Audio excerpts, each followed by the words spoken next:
bien avant les bolcheviks, hein, on a cette mise en procès de Raspoutine qui permet en même temps de ne pas tout lui faire porter de responsabilité sur le dos. Et les bolcheviks vont-ils, comment dirais-je, accélérer, aggraver, accentuer ce procès ou passer à autre chose? Alors, la preuve qu'on est obligé de parler de Raspoutine, même Lénine, dans toutes ses œuvres complètes, hein, ses 65 tomes en russe, a écrit une phrase sur Raspoutine, quand même. Pour dire que oui, effectivement, Raspoutine avait pu participer de... Mais évidemment, en bon marxiste, on ne peut pas accorder à un seul homme, fût-il Raspoutine, ou fût-il Lénine, ou même Marx, la responsabilité du progrès dans l'histoire, n'est-ce pas? Et du fait que de Lucie, qu'on n'avait pas encore découvert à l'époque, jusqu'à Lénine, tout allait vers la victoire du parti bolchevique en octobre 1917. Hein, si vous relisez l'histoire du monde marxiste-léniniste, en gros, c'est ça. Donc on passe à la féodalité, ensuite le capitalisme, et puis enfin l'avènement du socialisme et du capitalisme. Donc les bolcheviks, structurellement, idéologiquement, n'ont rien à voir avec ces histoires, avec ces raspoutineries, si on peut dire. Pour eux, c'est du folklore qui est bon pour la bourgeoisie qui n'a besoin de s'en repaître, mais de fait, les ouvriers, ils s'en fichent un petit peu de Raspoutine aussi. Dans les manifs du 23 février, donc pourquoi d'ailleurs le 23 février? On l'oublie souvent, c'est que dans le calendrier russe, en fait, c'est l'équivalent du 8 mars. Donc c'était une manifestation des femmes ouvrières. C'est par ça qu'a commencé la révolution. Et puis comme à l'époque, il y avait un certain nombre d'ouvriers qui étaient au chômage technique dans les mêmes quartiers, ben, ils se sont dit, tiens, on va aller avec nos femmes, nos sœurs, on va aller aussi un peu dragouiller, donc la sœur du copain d'atelier, etc. Et puis finalement, on se retrouve à 100 000 à traverser les ponts qui d'habitude sont relevés. Et on se rend compte que les Cosaques ne tirent pas et qu'ils empêchent même la police de tirer. Et puis on revient le lendemain plus nombreux, etc., etc. Donc ça a commencé comme ça de manière totalement inopinée. Puis en plus, on rencontre une manifestation d'autres femmes, des bourgeoises en chapeau et avec 36 jupons, qui elles manifestent pour le droit de la femme. C'était le même jour, un hasard, et puis ça vous crée une révolution aussi. Donc, hein, le hasard. Et puis par ailleurs, c'était un jour où il faisait très chaud.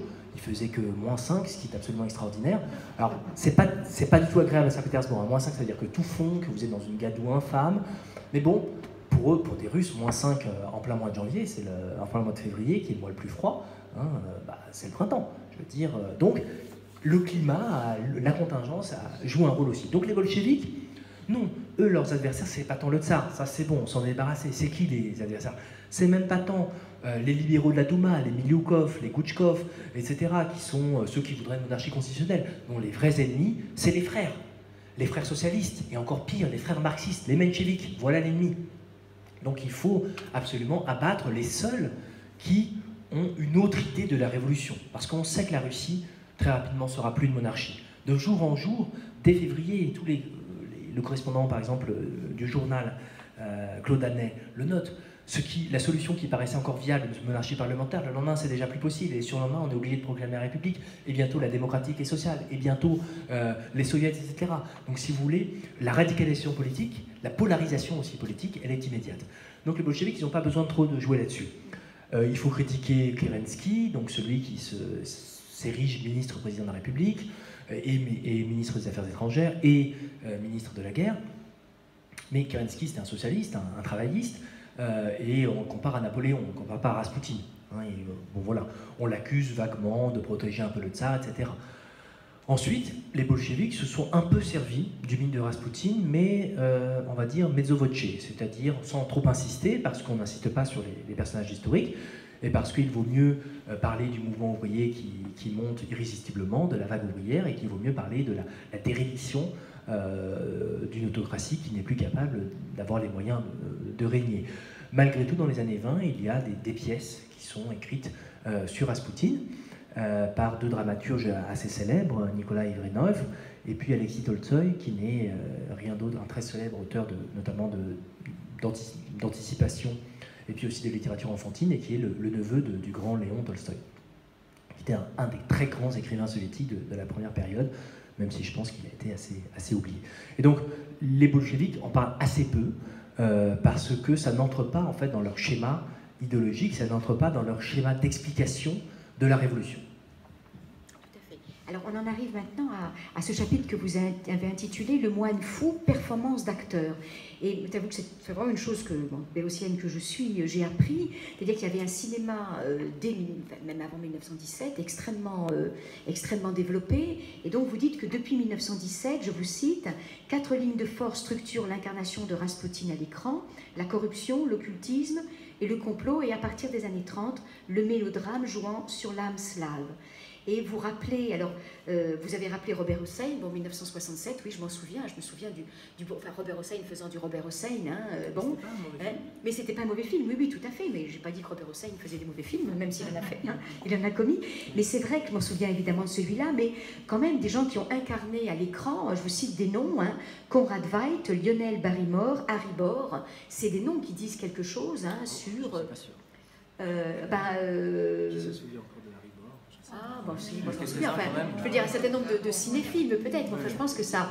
Non, je ne parle pas des petits jeunes, là, évidemment. Bon, voilà. Donc, il y a eu véritablement un monde des images qui s'est emparé de cette figure. Et j'aimerais que vous nous en parliez un petit peu, en commençant peut-être par ces années 1917, mais ensuite, en allant peut-être jusqu'à... Oui, il faudrait citer aussi, bon, le dernier en date est notre GG national, n'est-ce pas, dans un téléfilm sur lequel je reviendrai. Il y a eu aussi Pierre Brasseur, dans une production de 1900, je ne sais plus si c'est celle de 54 ou de 60. Je me souviens de Pierre Brasseur. Ah bah si, non, c'est une grande famille, les Brasseurs, en Claude, enfin c'est une famille de théâtreux depuis 400 générations, voilà, tout de même. Mais ce que je veux dire, c'est que Harry Bor, en son temps, était aussi célèbre qu'a pu l'être Emily Jannings, mais aujourd'hui, on ne se souvient plus trop de Conrad Veidt, et oui, c'était un très grand acteur de l'expressionnisme allemand, et donc c'était des véritables stars de l'époque, et les Barrymore aussi, aux États-Unis, c'était les machines à cash de la MGM. Alors, oui, le cinéma est fort développé, on sait qu'en tant que spectacle, pas en tant que procédé technique, il est né en 1895, et sans public, il n'y a pas de cinéma, en fait. Donc, ce que les Lumières ont inventé, c'est pas du tout le cinéma en tant que système de projection. Ça, c'est effectivement, il y a eu Edison, puis il y en avait plein d'autres avant. Mais par contre, eux, ils ont inventé la séance payante. Et ça, c'est du génie. Après, il y a eu d'autres génies. Je fais un tout petit peu d'histoire du cinéma, j'en profite. C'était les pâtés. Les pâtés, ils connaissaient rien au cinéma. Et en 1906, ils ont inventé un truc génial qui a été repris par McDo, c'est la franchise. La franchise et le monopole. Ils ont franchisé des cinémas partout, sans payer les locaux, des génies du commerce. Et ils se sont dit, plutôt que de passer toujours les mêmes films, on va multiplier les productions tout le temps. Comme ça, les gens iront tout le temps dans les cinémas pâtés plutôt que d'aller se taper toujours le même film, comme on se faisait à l'époque, parce qu'on allait voir 4-5 fois le même film, il n'y avait pas le choix. Et quand Pathé produit 500 films par an, bah vous comprenez qu'il y a de quoi faire. C'est des petits films, à l'époque c'est 10 minutes, 5 minutes, mais voilà, c'est comme ça qu'on crée un marché du cinéma. Donc là, il y a véritablement une marque française sur l'invention du cinéma en tant que spectacle. Et cette marque, elle est importante. J'ai fait un petit excursus parce que Pathé et Gaumont sont très présents. Lumière ont été les premiers à présenter le cinéma en 1896, à la fois à la foire de Nijni Novgorod et à la cour du Tsar. Et puis Pathé et Gaumont sont très présents sur le marché russe de manière très précoce. Ils ont même des antennes russes qui produisent des films dits russes, mais en fait qui sont français, mais tournés en Russie avec des acteurs russes, etc. Bon. Et si vous voulez, le marché est prêt. Qu'est-ce qui est à la mode à l'époque? C'est les mélodrames un peu romantiques. Les problèmes sociaux que sont la violence dans les familles, les problèmes, tous les tabous judéo-chrétiens, le sexe, etc. Un petit peu, commence à monter un petit peu la question sociale aussi dans les films. Il y a beaucoup de films qui, voulant jouer sur le caractère, l'embourgeoisement du cinéma, adaptent des œuvres littéraires ou des pièces de théâtre. Donc ça, c'est à partir de 1908-1909, notamment en France. Et puis, il y a les films d'horreur. Et le film qui a vraiment la super cote à l'époque, c'est le film de momie. On ne compte plus les films de momie à l'époque. Et moi, bon, vous voyez, je savais ça d'un côté, et puis je vois des récits sur la mort de Raspoutine. Et le seul endroit où s'accordent vraiment les deux témoignages publiés, donc Dimitri Pavlovitch n'a jamais écrit une ligne sur son assassinat de Raspoutine. Il s'en est bien gardé, il est mort tranquillement à Davos en 1942, ce qui est une très belle ville pour mourir. Et donc, l'exil doré, lui, il a pu partir avec toute sa fortune, il a compris tout de suite que ça allait très très mal, et c'est un des Romanov qui s'en est le mieux sorti après, donc vous voyez que c'était pas un être sot. Eh bien, à l'époque, qu'est-ce qu'on a écrit dans ces mémoires? Que, après avoir été empoisonné, après avoir été descendu par une première salle de revolver, s'approchant, fasciné, Yusupov voit tout à coup les yeux du revenant qu'est Raspoutine s'ouvrir, tendre les mains en tremblant et crier « Félix, Félix !» On est dans un film.